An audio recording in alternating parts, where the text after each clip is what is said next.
ثورة نروح مسائل تطبيقية. أنخدم ثورة بعض المسائل التطبيقية. بسم الله.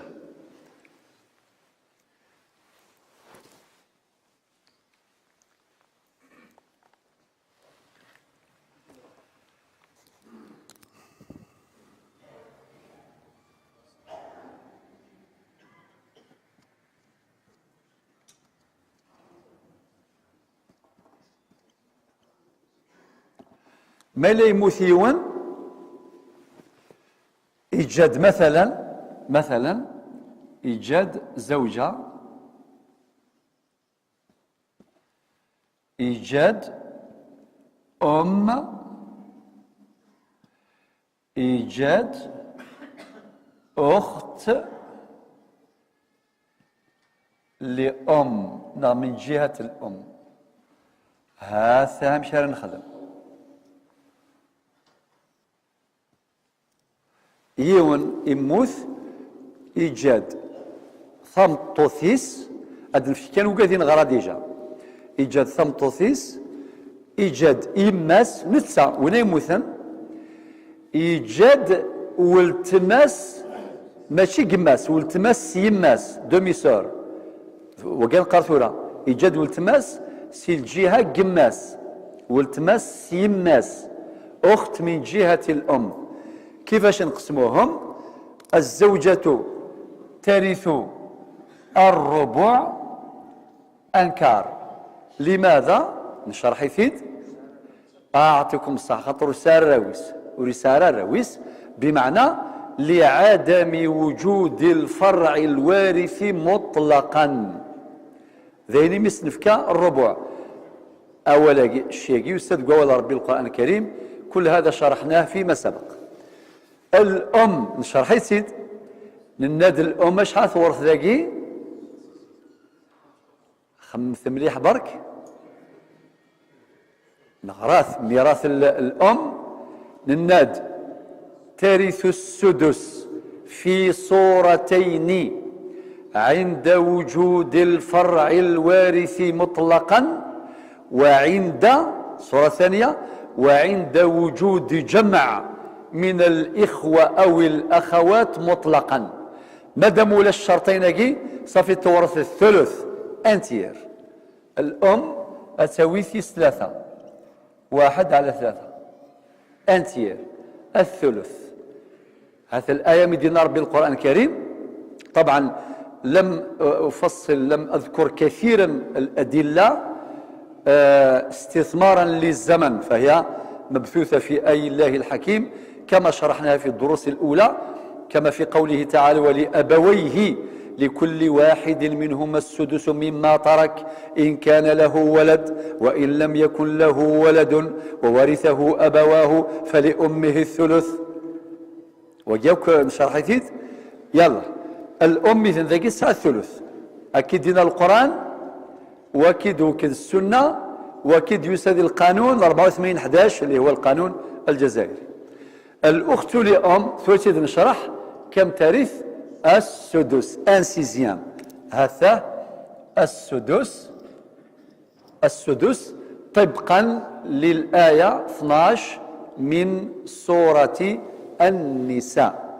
هذا تفرا ثورة أصل المسألة أد نسفغ القاسم المشترك الأصغر مضاعف المشترك الأصغر ذا شو ثاقي 12. أعطيكم الصحة أخي. في هذه القاعدة إذا اجتمع من نخدم النوعين النين النصف ونصفها ونصف نصفها النوع الأول، أم بعد للناد السدس السدس وضعفها عفوا النصف ونصفها ونصف نصفها. النصف نصفها الربع، نصف نصفها الثمن. الثلثان ونصفها اللي هو الثلث ونصف نصفها السدس. هكا ذاكي أصل المسألة اللي هو 12. دائما إلا قد تجمع كسفلا وحداس هات 12. الربع 12 ان كان 12 شحال صاحيتو 3 هات 3. ثلث 12 4 معناتها 12 فوا 1 ديفيزي بار 3 وكاين معناها 4 12 في 1 مقسوم على 3 يساوي 4. السدس 12 شحال؟ صحيت 2. ثلاث نجمع 3 زائد 4 7 زائد 2 9. شوفوا ثاس قارنوا بين 9 و 12 صافي. التركه مازال ديك الخير مع الميد يوسع ليكسبير باش يطبق الفريضه هذه يفضوا قال ثمطوث السيف كان كار الربع يلا يماس السيف كثلث انتير والتمس يماس السيف كسدس يقعد وكال اما ذاك اللي يقعد ميثيري من يقعد كل شيء يقعد مادام يقعد امشي نسمي المساله قصاي ونقسم اسنسمي مساله قاصره. هذا مساله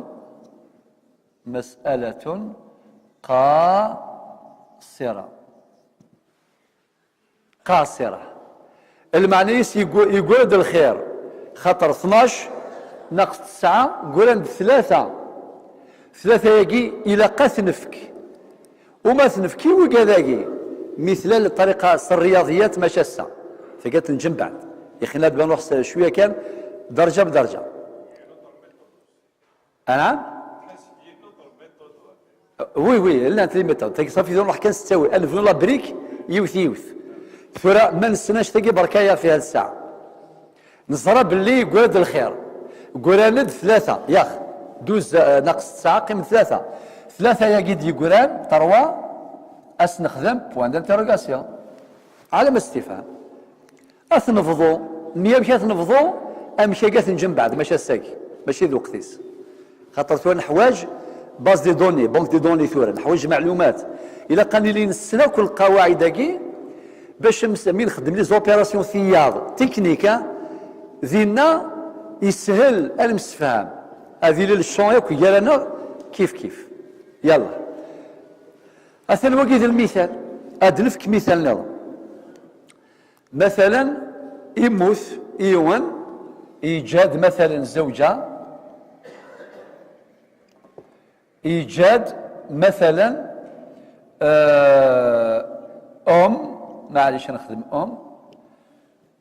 ايجاد اخت شقيقه اخت شين ما ديني الشين معناتها والتماس تشقيق صافي دير الليس قماس ذباباس ايجاد اخ لام دومي فرير يعني جماس سيماس ايجاد اخت لام يعني والتماس سيماس هذا المسفى صافي يموت وقي يموثل ايجاد ثمطوثيس ايجاد يماس ايجاد والتماس تشقيقث ايجاد جماس سيماس ايجاد والتماس سيماس مات عن زوجة اخت شقيقة اخ من جهة يعني اخ لام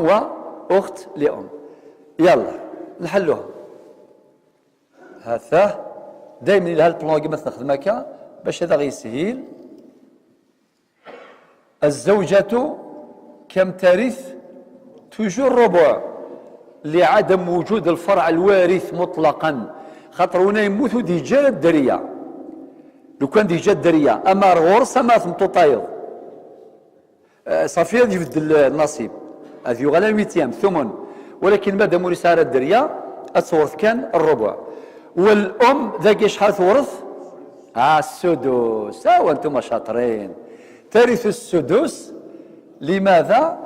لوجود جمع من الاخوه جمع ماشي ثقلان ذاك ثلا كان اخت لام يوث نفكايس الام ثلث انتير ولكن ثورة خاطئ ثيمات نفكايس في 6 ان سيزيام ايغر خاطر الى قد نجوستيفي نبرر ايغر خاطر لان ترفعث مثل الأخت الشقيقة، الأخت لأم، الأخ لأم، كثر نسين صافي ثلاثة ذا ثمثن غاس ما تشوف كذي شقيقة المي ذا ثمثن شركي ثنتايك مات. يلا الأخت الشقيقة أشحال ثورث ذاكي؟ النصف. زرام يا أخي النصف ثورث ذاكي هاتسا ان دومي.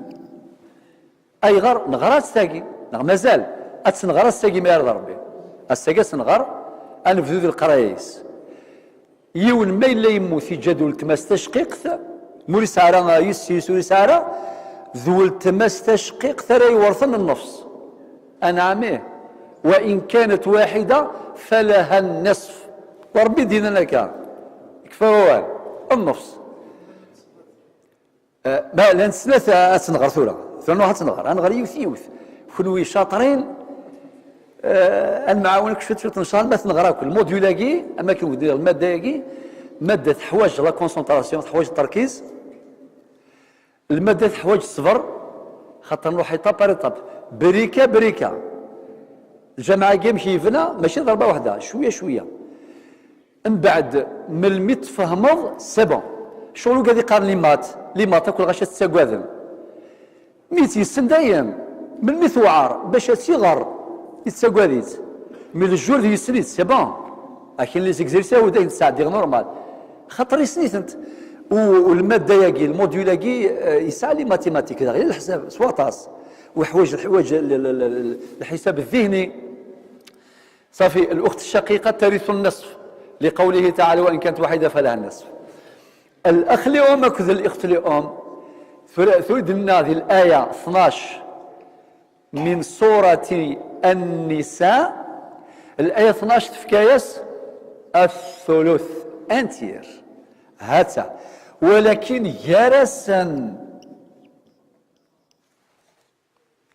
الأخت لأم الأخ لأم مع الأخت لأم يرثان الثلث طبقا للآية 12 من سورة النساء بالاشتراك أي بالتساوي فلا نطبق قاعدة للذكر مثل حظ الأنثيين ودنا راه قشيش ذكر ديال الدبل ولاش الدبل ذاي وكذا كي نفدل ولا ما مش باش كنغرا درسني عدان بالنسبة للبنات وبنات الأبناء وكما سندرس بالنسبة للأخوات الشقيقات والأخوات من جهة الأب صافي ذاكي الأخت الشقيقة أو الأخت لأم أكذ الأخ لأم يورث الثلث بالتساوي.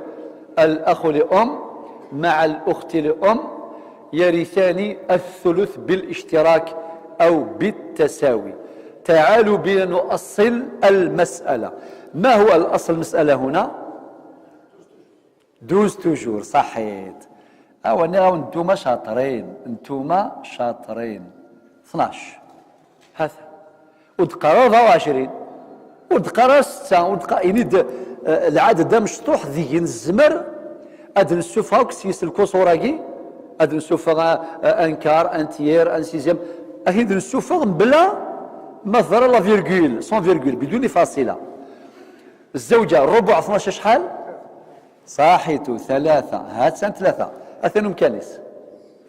الام السدس 12 شحال صاحيتو 2. الاخت الشقيقه نصف 6 خاطر 12 ديفيزي بار 2 معناتها 12 ناقص مع 2 يساوي 6. والاخ لأم الاخت لأم شحال يديو ثلث 12 4.